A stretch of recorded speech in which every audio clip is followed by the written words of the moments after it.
स्वतंत्रता, कितना सुंदर है यह शब्द। इसी स्वतंत्रता को पाने के लिए हजारों वीरों ने कुर्बानियां दी हैं।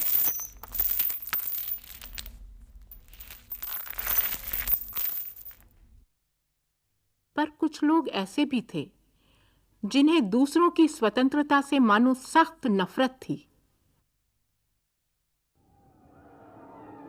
जहां किसी देश की आजादी का प्रश्न आया, वे आजादी चाहने वालों को यानी स्वतंत्रता सेनानियों को अकथनीय यातनाएं देते थे, यहां तक कि मार भी डालते थे।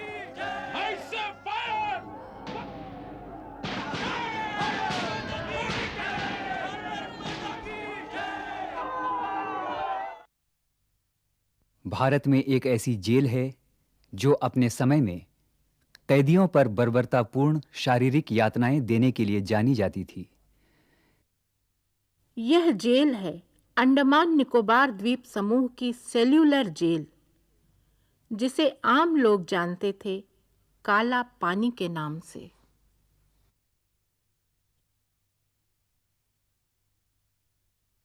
यहां कैदियों में कुछ साधारण कैदी तो थे ही, उससे कई गुना अधिक थे स्वतंत्रता सेनानी।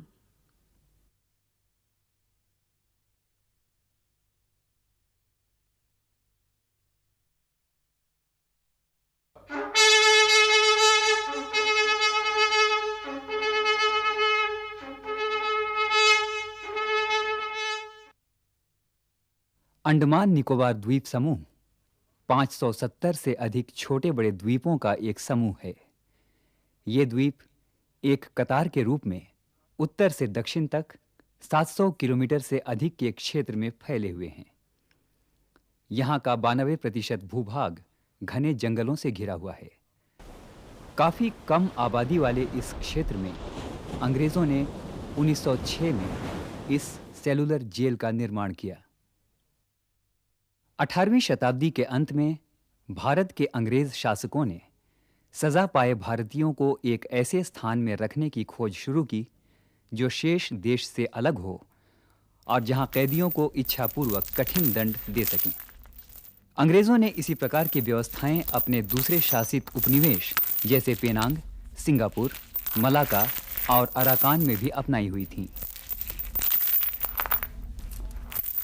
ईस्ट इंडिया कंपनी के एक हाइड्रोग्राफर कैप्टन ब्लेयर और सर्वेयर जनरल ऑफ इंडिया के कर्नल कोलबुक की सलाह पर सन 1790 में अंडमान द्वीप के छाथम द्वीप में सजा पाए हुए लोगों की बस्ती का निर्माण किया गया, परंतु वहां का परिवेश रहने लायक न था। काफी मात्रा में कैदी कुछ ही महीनों के भीतर मर गए। मृत्यु दर इतनी बढ़ गई कि सन 1796 ईस्वी में इस जेल को बंद कर देना पड़ा। 19वीं शताब्दी की शुरुआत से ही देश में स्वतंत्रता आंदोलन की चिंगारी भड़कने लगी थी। देश के विभिन्न भागों में स्थानीय नेता अंग्रेजी साम्राज्य के विरुद्ध अपनी अपनी आवाज उठाने लगे, परंतु आपस में तालमेल के अभाव से यह राष्ट्रीय आंदोलन का रूप न ले सका। सन 1857 में देश के अनेक भागों में बड़े पैमाने पर सरकार के विरुद्ध लड़ाई शुरू हुई। यह लड़ाई 1857 के गदर के नाम से जानी जाती है। लोग इसे स्वतंत्रता की पहली लड़ाई भी कहते हैं। इसने पूरे देश को शीघ्र ही एक सूत्र में बांध दिया। गदर में भाग लेने वाले हजारों को सरकार ने पकड़ा।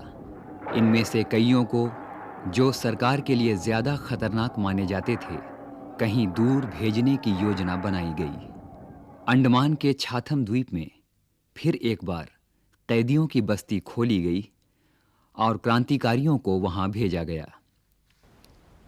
सन 1857 के गदर के बाद जब बाहबियों ने उत्तर भारत में भूमि व्यवस्था के क्रूर नियमों के विरुद्ध लड़ाई लड़ी, तब उन्हें अन्य कई लोगों के साथ छाथम द्वीप के काला पानी की उन काल कोठरियों में डाल दिया गया।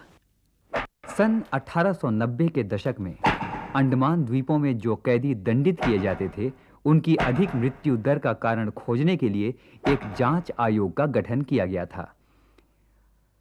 अपनी सिफारिश में आयोग ने कैदियों को शारीरिक दंड देने के स्थान पर एकांत में रखने की दंड व्यवस्था पर अधिक बल दिया।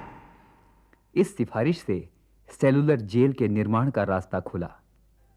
भारत माता की जय! भारत माता की जय! सेलुलर जेल का निर्माण 1896 ईस्वी में पोर्ट ब्लेयर में शुरू हुआ और सन 1906 ईस्वी में यह बनकर तैयार हुई। इसमें कैदियों को एकांत में कैद करने के लिए 698 काल कोठरियां बनाई गई थीं। इसमें 7 खंड थे। इनमें से अब केवल 3 खंड ही बचे हुए हैं।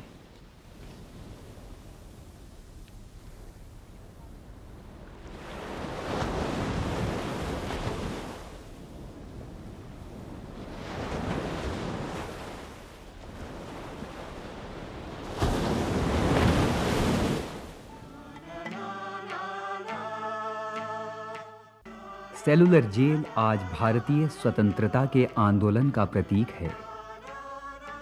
यह प्रतीक है उस उपनिवेशवादी बर्बरता का, यातनाओं का।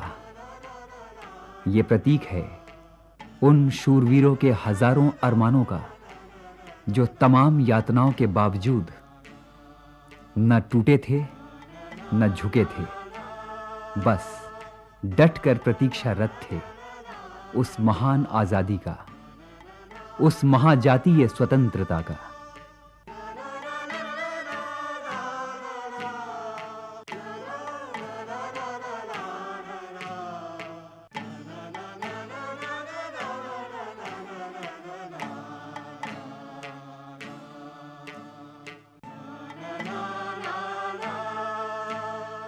जेल में कुछ विशेष क्षेत्र थे जहां कैदियों को कठिन परिश्रम करना पड़ता था।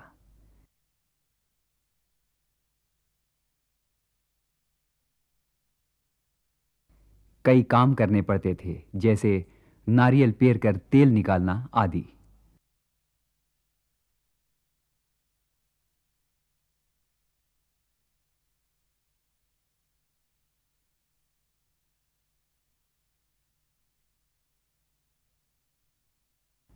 काम पूरा न कर पाने पर बर्बरतापूर्वक शारीरिक यातनाएं दी जाती थीं। जिन्होंने इसके विरुद्ध आवाज उठाई उन पर कोड़े बरसते थे।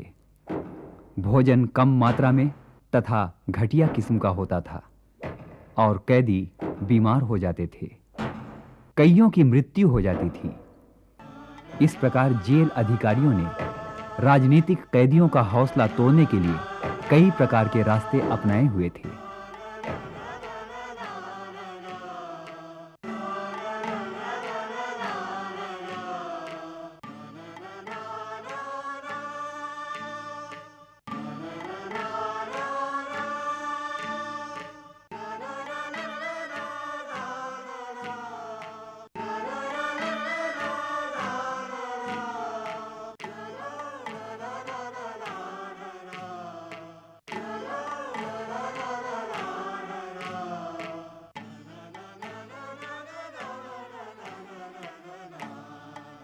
कैदियों को आपस में मिलना जुलना भी मना था। उन्हें अपने पड़ोस की कोठरी में बंद पड़े कैदी के बारे में भी पता न चलता था। कहा जाता है कि वीर सावरकर, जो लंबे समय तक सेलुलर जेल में कैद रहे, उन्हें कई वर्षों तक यह पता न चला था कि उनका भाई भी उसी जेल में बंद है। इनकलाब जिंदाबाद! इनकलाब जिंदाबाद! इनकलाब जिंदाबाद! इनकलाब जिंदाबाद! करेंगे या मरेंगे! करेंगे या मरेंगे! भारत माता की जय! भारत माता की जय! सन 1921-22 में मलाबार क्षेत्र के मोपलाओं की क्रांति में कई मोपलाओं को अंडमान भेज दिया गया, जिन्हें बाद में वहीं बसा दिया गया। चिटगांग शस्त्रागार लूट और लाहौर षड्यंत्र के मुकदमे में जिन लोगों को सजाएं हुई, उन्हें भी सेलुलर जेल भेज दिया गया। भारत माता की जय! भारत माता की जय!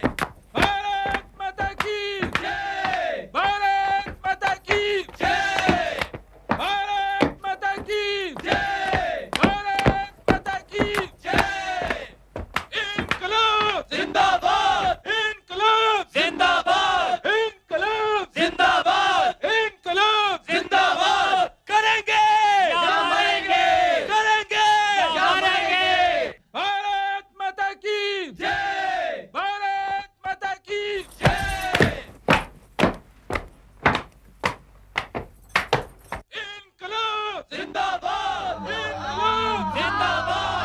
भारत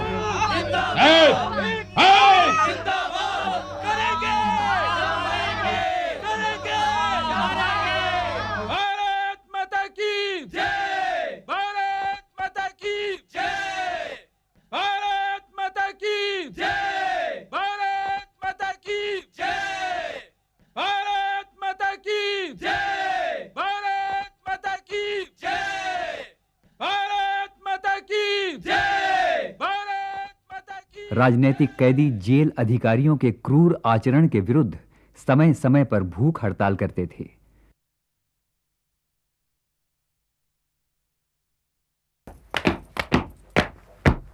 भारत माता की जय, भारत माता की जय, इनकलाब जिंदाबाद, इनकलाब जिंदाबाद, इनकलाब जिंदाबाद, इनकलाब जिंदाबाद, करेंगे करेंगे।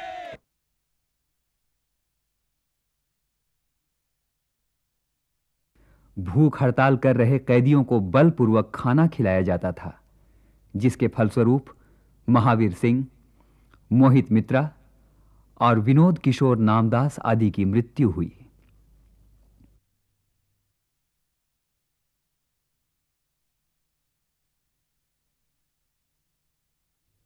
सन 1937 में जब कई प्रदेशों में कांग्रेस की सरकार बनी, राजनीतिक कैदियों ने एक बार फिर सेलुलर जेल से मेनलैंड में लौटने की मांग को लेकर भूख हड़ताल शुरू कर दी।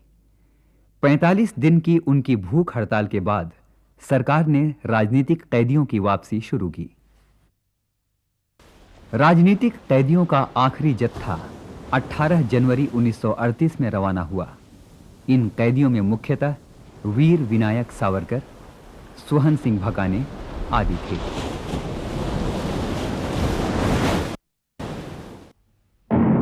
द्वितीय विश्व युद्ध के दौरान जापान ने मार्च 1942 में अंडमान निकोबार द्वीप समूह को अपने कब्जे में ले लिया। सेलुलर जेल भी जापान के कब्जे में आ गई। जापानियों ने कई लोगों को अंग्रेज सरकार के गुप्तचर होने के संदेह में यातनाएं दी, मार डाला। यातनाएं अंग्रेजों के समय मिलती थीं, अब जापानियों के समय भी मिली।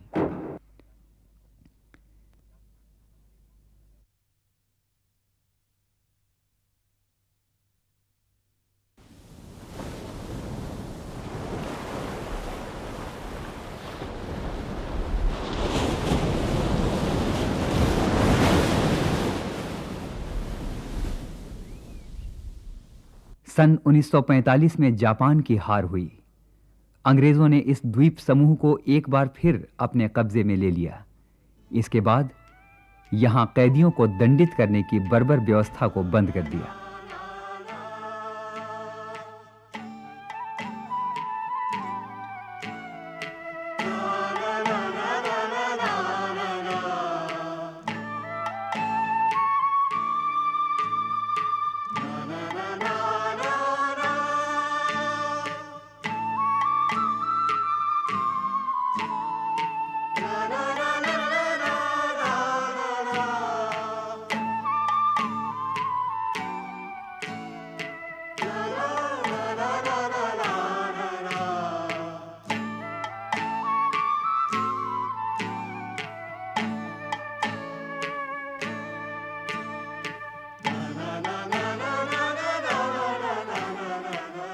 आज भी सेल्यूलर जेल स्वतंत्रता की महान दास्तान सुनाने खड़ा है, एक मील के पत्थर की तरह। अंडमान और निकोबार की राजधानी इस खूबसूरत शहर पोर्ट ब्लेयर में। दास्तान उन शूरवीरों की जिन्होंने अपनी आहुतियां दी हैं भारत मां की स्वतंत्रता के लिए।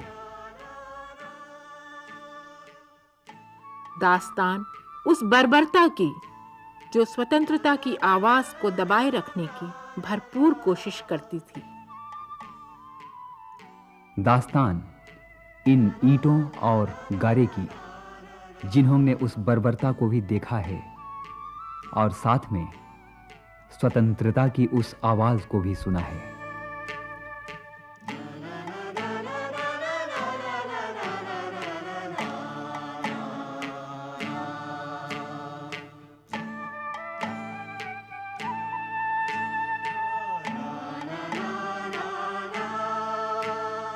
जी हाँ, स्वतंत्रता एक सुंदर शब्द अवश्य है,